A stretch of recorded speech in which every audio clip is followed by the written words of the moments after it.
sabido, en estos días pasaron muchas cosas, muchísimas. Pero en esta columna elegimos una sola. Suena a poco, pero es el todo en el aquí y ahora. ¿Qué hay de esa imagen del cielo? No creo ser tan importante. Los oyentes conocerán en esta crónica un conjunto de ideas que brotan de ese recorte de la realidad, que nada, pero nada, tiene de objetivo.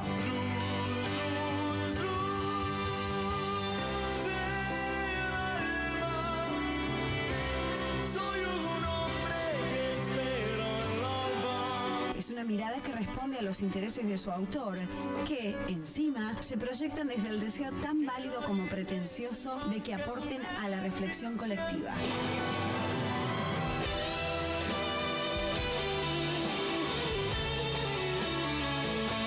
Si el uso del lenguaje es la gran oportunidad que ofrece la radio, Ariel Torti hace el modesto intento de articular un puñado de palabras que hagan sentido. A él ya le hizo sentido la historia que sigue, por eso la cuenta en Radio Ciudad.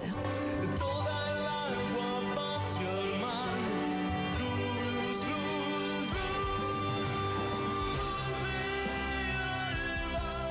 luz. La historia que sigue es soberana. Puede decirse que la soberanía es el poder absoluto y perpetuo de una república o el derecho de una institución política de ejercer su poder. La soberanía permite autodeterminarnos y autoorganizarnos libremente sin intervención de otro poder, de manera que cualquier Estado soberano elige qué camino tomar en materia política. En contraposición, depender, recordemos, es esa condición nacional en el que un número de decisiones relevantes del país no se pueden tomar de manera independiente porque hay otros actores políticos, productivos o financieros que tienen posiciones hegemónicas y más poderosas cuyos intereses se remiten a una geografía distinta a la nuestra. Mariano Saravia, periodista y escritor, especializado entre otras cosas en periodismo histórico, nos ayuda a pensar la noción de soberanía. Política, históricamente, la soberanía creo que es el poder que corresponde a un Estado independiente, ¿no es cierto? El poder político que ejerce un Estado independiente. En realidad, la idea de soberanía, en la idea moderna de soberanía y sobre todo democrática, es que esa soberanía emana del pueblo. El pueblo es el que ejerce la soberanía y la delega, en todo caso, en sus gobernantes, ¿no? Eso en una democracia representativa. Después, otra discusión es si deberíamos ir hacia una democracia más participativa y menos representativa como la que tenemos, ¿no es cierto? Pero bueno, eso básicamente era lo que planteaba Castelli en 1810, en el Cabildo Abierto del 22 de mayo. Castelli era el orador, pero él representaba un poco el pensamiento de Belgrano, de Moreno, de los jacobinos, ¿no? Y ellos decían en una monarquía que debería ser cada vez más constitucional, porque abogaban por una constitución y liberal, ¿no? El rey es el soberano, pero porque el pueblo se lo delega, no porque Dios le dio ese poder. Si el rey está preso, esa soberanía vuelve al pueblo, y por eso nosotros vamos a hacer una junta de gobierno, ¿no? Desde ese momento, 200 años después, debería ser más o menos algo así. San Martín expresa la idea de soberanía en aquello de seamos libres, lo demás no importa nada, y es plena idea de dependencia y el control absoluto del FMI sobre la política económica en la Argentina de estos tiempos. Sabemos que esta semana el hombre que gobierna como baila estuvo en el país del norte. Allí habló en la conferencia anual de la Organización de Naciones Unidas, bailó e invitó a enamorarnos de Christine Lagarde, y por su parte Duhovne, el ex periodista de TN, anduvo por los vericuetos del FMI cerrando el nuevo acuerdo de endeudamiento eterno y ajuste feroz. Pero además hubo un acontecimiento que quiero rescatar porque modela cincela la subjetividad de nuestros tiempos. Sucede que el presidente Macri fue reconocido y premiado, abro comillas, por su dedicación incansable y desinteresada con su país y su gente. Fue el Atlantic Council, en castellano Consejo del Atlántico, quien lo galardonó. El Consejo del Atlántico fue fundado en 1961 con el objetivo de favorecer la cooperación entre América del Norte y Europa. Está integrado, según se dice, por un grupo de expertos norteamericanos en asuntos internacionales y tiene sede en Washington. Junto a Macri fueron destacados Erna Solberg, primera ministra de Noruega, referente del Partido Conservador, quien se hiciera famoso por su férrea, por su durísima política en torno a la inmigración y la crisis de refugiados en Europa, que incluso le valió el apodo de Iron Erna, Erna de Hierro. Y también fue destacado el empresario multimillonario Hamdi Ulukaya, que desde 1994 reside en Estados Unidos. Señor que ha hecho un imperio vendiendo, entre otras cosas, yogur. Así que un multimillonario empresario y una ministra de mano dura junto a Macri fueron destacados por el Consejo del Atlántico.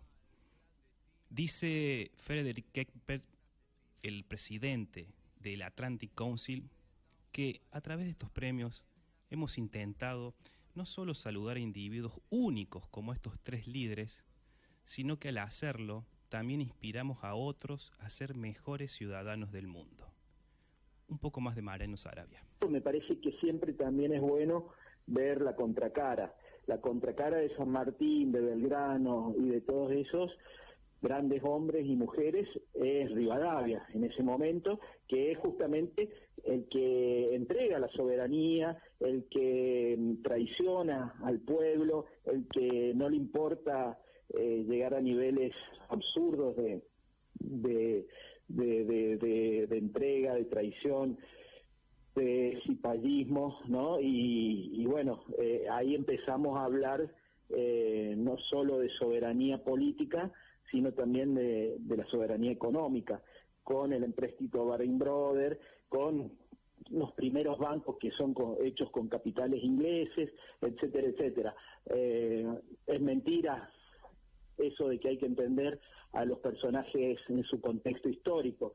En ese mismo momento, mientras Carlos María de Alvear, o Rivadavia, o más adelante Lavalle, o más adelante Sarmiento o Mitre entregaban la soberanía, un pueblo muy cercano a nosotros, el Paraguay, defendiendo la soberanía, ¿no es cierto?, lograba el único proceso de desarrollo con igualdad. Así que mentira que todos hayan sido entreguistas. Bueno, el propio Rosas defiende la soberanía de un modo inigualable en la Vuelta de Obligados. San Martín le entrega el sable justamente en reconocimiento de eso. Y de ahí en adelante, en 200 años, siempre, si vos analizás los gobiernos que han defendido la soberanía, son los que primero han desendeudado el país y segundo han repartido la riqueza y han buscado en cierta forma, algunas veces más profundamente y otras menos, la felicidad del pueblo. Estamos hablando de cómo nació la Unión Cívica Radical en la Revolución del Parque en 1890, en contra de Juárez Selman, que había entregado soberanía y que había destruido el país. Estamos hablando de cuando la Unión Cívica Radical llega al gobierno, después de intentarlo por las armas varias veces, llega en el 16 con Irigoyen y se recupera soberanía, por supuesto el peronismo, y después hay varios ejemplos, incluso los últimos gobiernos kirchneristas, me parece a mí. En cambio, los gobiernos que siempre endeudaron a la nación, entregaron las riquezas, se dejaron manejar su política económica por el Fondo Monetario Internacional, por las corporaciones, son los que han traicionado y entregado soberanía siempre.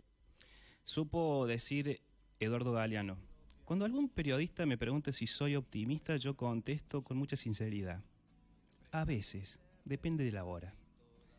Siempre me parecieron más bien inhumanos los optimistas full time. Creo que el desaliento es un derecho humano y de algún modo es también la prueba de que somos humanos, porque no sufriríamos el desaliento si no tuviéramos aliento. Hay que reconocer que no es muy alentadora la realidad, que tiene la jodida costumbre de recompensar a los exprimidores del prójimo y a los exterminadores de la tierra, el agua, el aire. Y en cambio, las más apasionantes aventuras de transformación de la realidad suelen quedarse a mitad de camino, se extravían y se pierden, y muchas veces terminan mal. Hay que reconocerlo, pero también cabe preguntar, cuando esas lindas experiencias colectivas terminan mal, ¿de veras terminan? No hay nada que hacer, solo nos queda resignarnos y aceptar el mundo tal cual es, como si fuera destino. Hace unos años se puso de moda la teoría del fin de la historia. Más de uno se tragó ese sapo a pesar de que el sentido común nos demuestra, con poderosa sencillez, que la historia nace de nuevo cada mañana.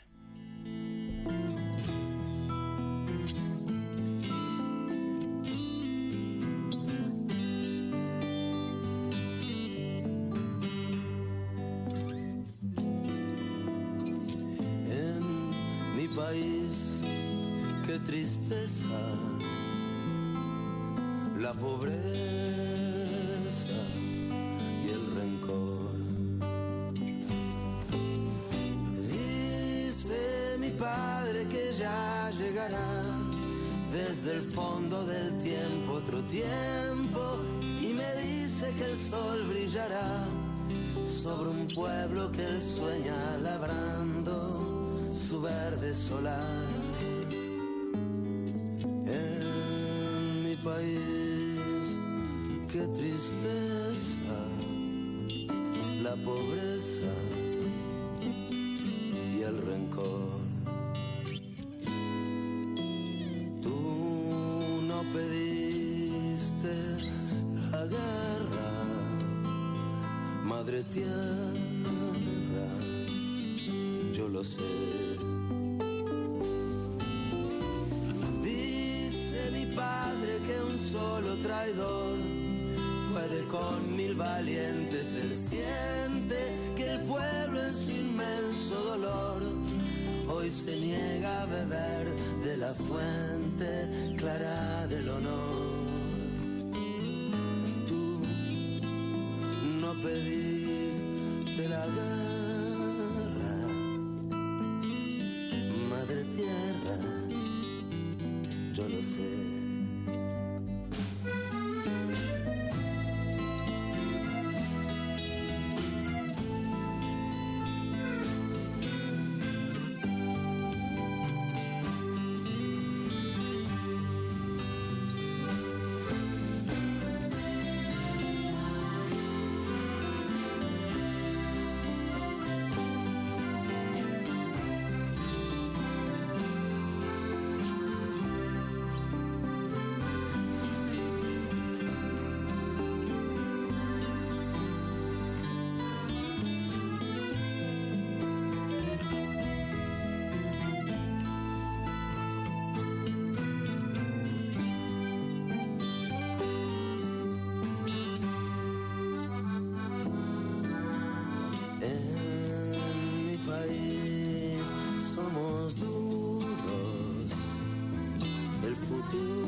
Canción de paz, detrás de cada puerta está alerta, mi pueblo, y ya nadie podrá silenciar su canción, y mañana también cantará. En mi país somos duros, el futuro lo dirá.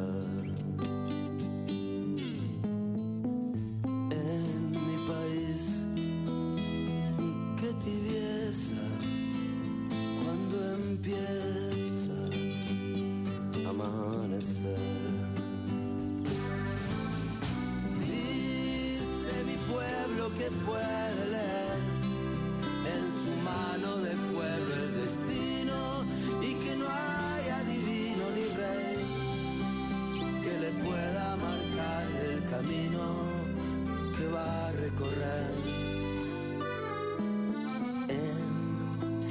país, qué tibieza cuando empieza a amanecer.